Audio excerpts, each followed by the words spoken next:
Very good morning, one and all. Now I'm just going to discuss few MCQs which were given in our grand exam that was conducted recently on community and perio. So this is a question that is given. The composition of plaque from all the types of restorative material is almost similar except one of the following. So you need to find the odd man out in this list. For example, if you take GIC into consideration, as we know that GIC is going to release fluoride.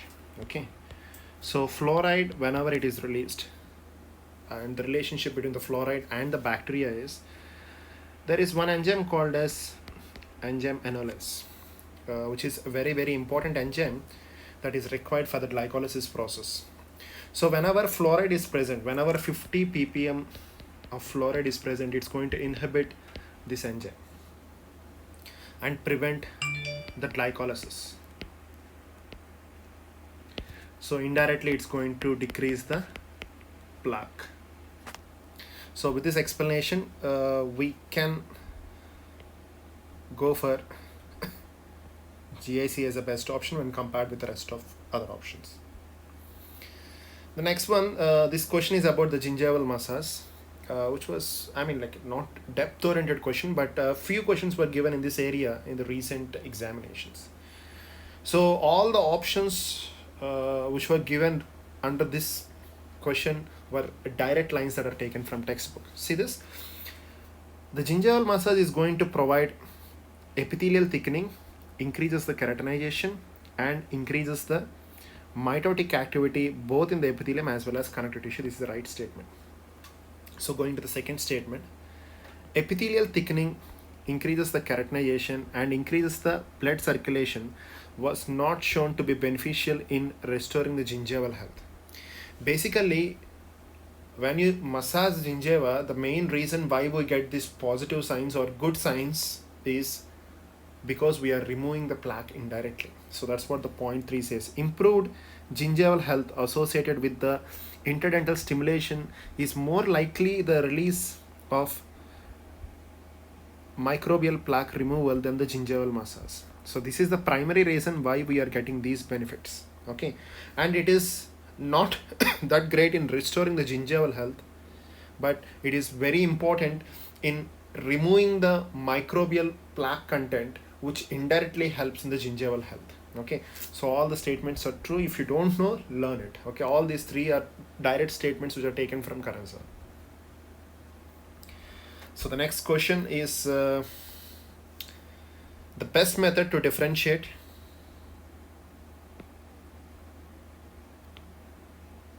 the best method to differentiate acute periapical abscess and periodontal abscess. Okay, they're asking the best method. There are many methods and few people are confused about their clinical practice. Okay, most of them are interns or final years done with the final year internship. They have an idea, like if you have a vertical percussion, TVP, if you have a vertical percussion, then that is periapical abscess. If you have a horizontal percussion, horizontal direction, that is a periodontal abscess. We have this misconception. This is also one of the method, but the best method is the vitality. Okay, if you have a vital pulp and if you have an abscess, that can be mostly a periodontal abscess. If you have a dead pulp, a non-vital pulp, okay, a non-vital pulp, and if you have an abscess, then that can be mostly a periapical abscess. Okay, so the best method is the pulp vitality. Okay, so the answer is vitality test. Next one. So there is a slight controversy regarding this. I cannot consider it as a controversy. Okay, because one area of dental pulse they have given a different answer, and other area in the synopsis they have given a different numerical. With this, people got confused. Okay, so that is a correction actually, but the right value that is there in the recent edition of Karanza is 70 to 100%.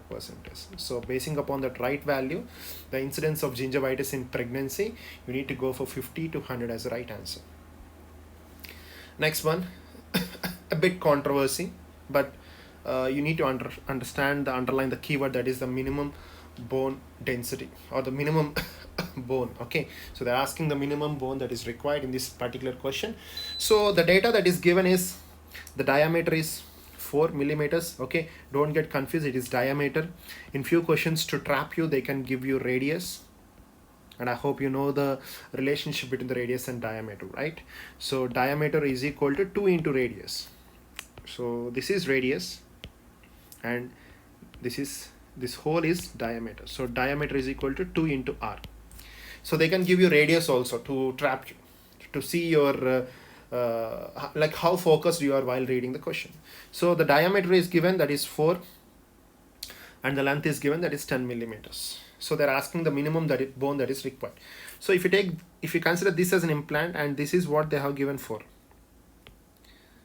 Okay, and for an implant you need a surrounding bone. Okay, you need a surrounding bone. The surrounding bone dimensions that are given are 1 to 1.5 millimeters. Surrounding bone you require. If it is minimum, if it is ideal, you need to go for 1.5. So now the question is about minimum. So you need a minimum of 1 millimeter on mesial side and 1 millimeter on distal side. Total you require 4 plus 1 plus 1, that is 6 millimeters. So you have 6 millimeters. And coming to the length of the bones, according to a statement that is given in Carranza, the minimum length is 10 millimeters, except in the case of your mandibular posteriors. Because mandibular posteriors you have mandibular canal, so you need to go for 12 millimeters as a safety. So in mandibular posterior specifically, if they ask a question, you need to go for 12 millimeters. In rest of the areas, because here they have not specified, right? So you need to go for 10 millimeters. So the answer is C. Coming to the next question, it's a key correction in your exam. The right answer is papillary preservation flap. Nothing to explain, direct question. It is anterior teeth with a severe or moderate, you need to go for papillary preservation flap. Okay, this is again a bit of controversy. So endo-perio lesion, there is something called as endo and perio lesion. So it's nothing but a combination of endodontic lesion and a periodontal lesion.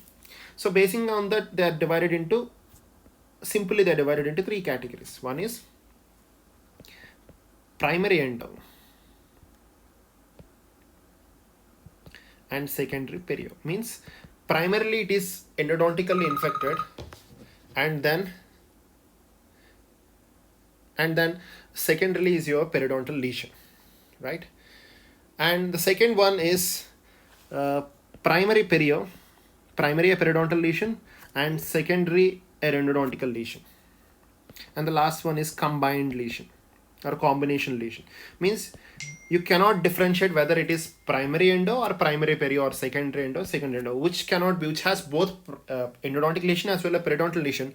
But with the clinical features and everything, you cannot differentiate whether it is an endodontic lesion or a periodontal lesion. Such lesions can be categorized or diagnosed as combined lesions or a combination lesion.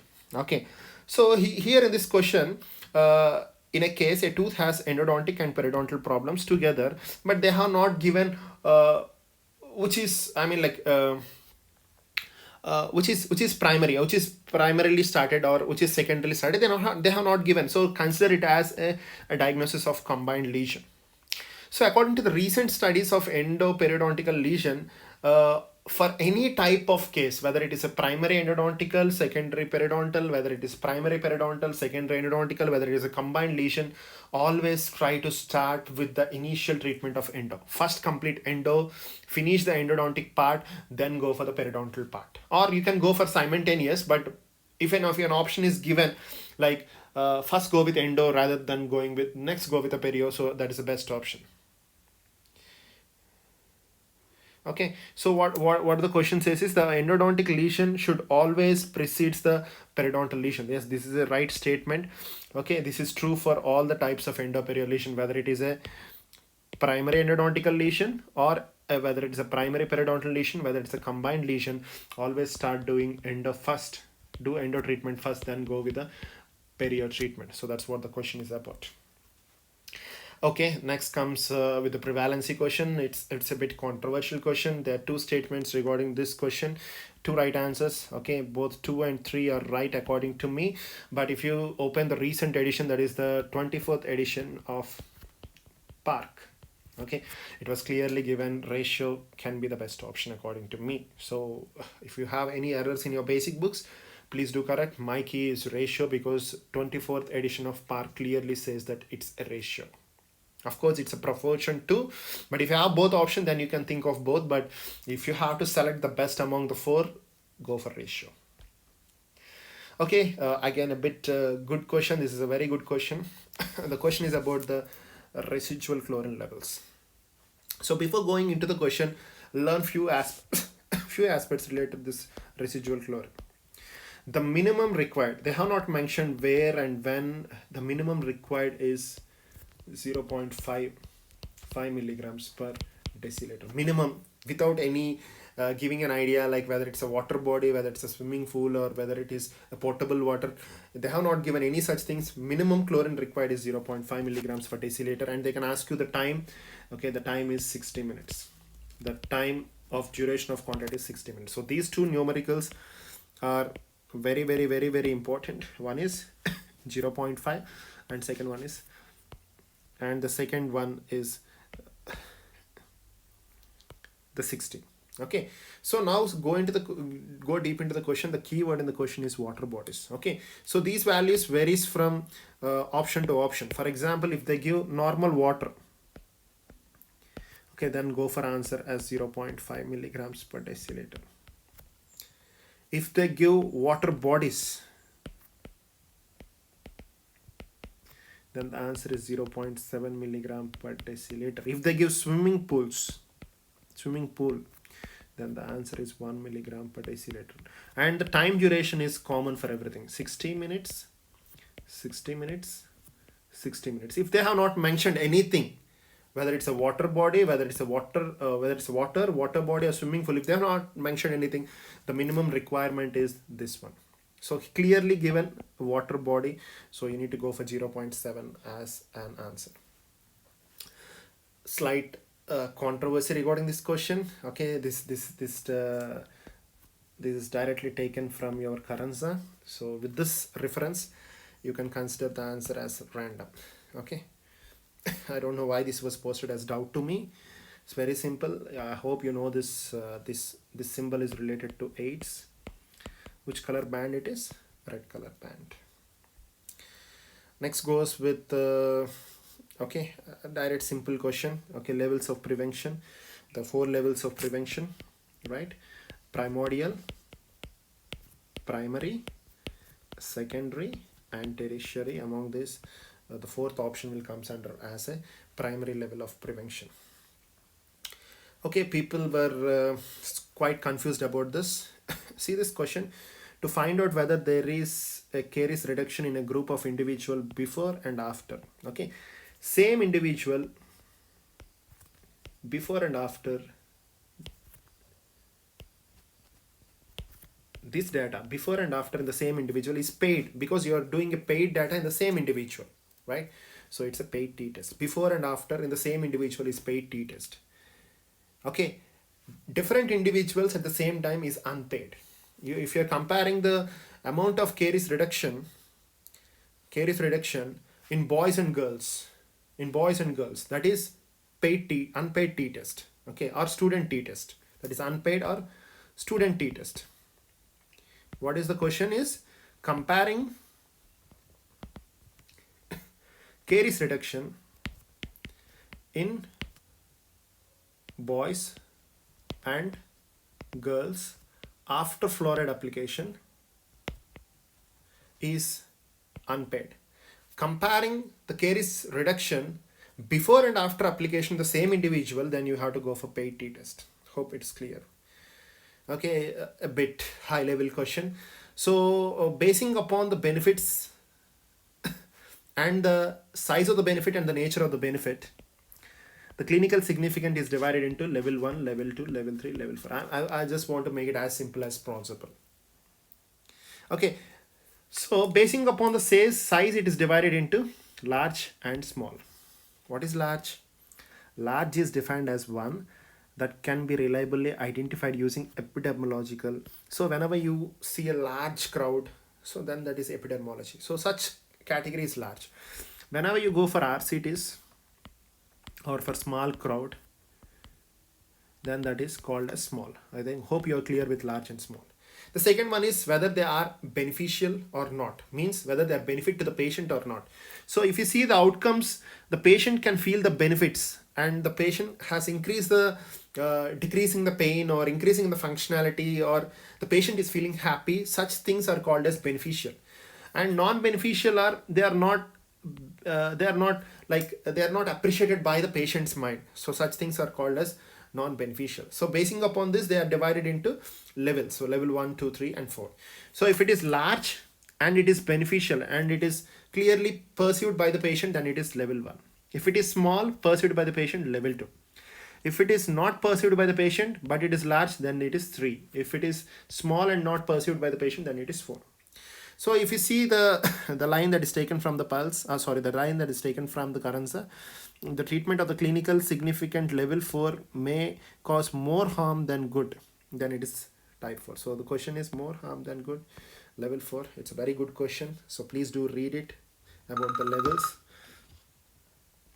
And the next goes is the again a test. Okay, now in this test they're categorizing 70 out of 130 or 60 out of 130. They're talking about the percentage. Whenever they're talking about the percentage or whenever they're talking about the proportion, then you need to think of this chi-square test. Whenever they talk about the numericals, then you can think about the paid and unpaid t-test. So a bit controversy, but I want you guys to stick to answer as A for this. A bit controversy, but I want you guys to stick to answer A.